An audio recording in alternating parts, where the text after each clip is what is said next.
Azərbaycan Dövlət İqtisad Universitetində də təntənəli məzun günü keçirilib. Bakı Kristal zalında təşkil olunan mərasimdə universitet rəhbərliyi, professor, müəllim heyəti, məzunlar, valideynlər, eləcə də dövlət və ictimaiyyət nümayəndələri iştirak ediblər. Tədbirdə çıxış edən rektor Ədalət Muradov bu il 6000-dən çox tələbənin məzun olduğunu bildirib və gənclərə gələcək həyat yollarında uğurlar arzulayıb. Mərasim çərçivəsində ikili diplom proqramlarını uğurla başa vuran məzunlara diplomlar təqdim olunub, fərqlənən tələbələr təltif ediliblər.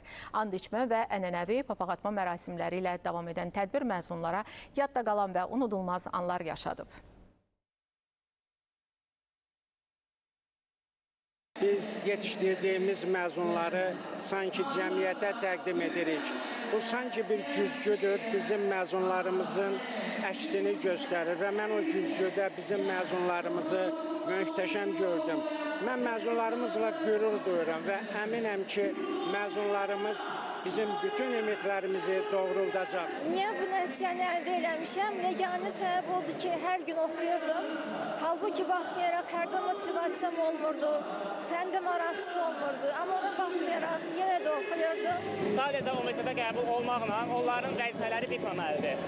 Onlar universitet içində də müxtəlif layihələrdə, müxtəlif proqramlarda iştirak eləməlidirlər. Dediyim kimi, önəmli olan diplom yox, bizim qurduğumuz fəallıqdır.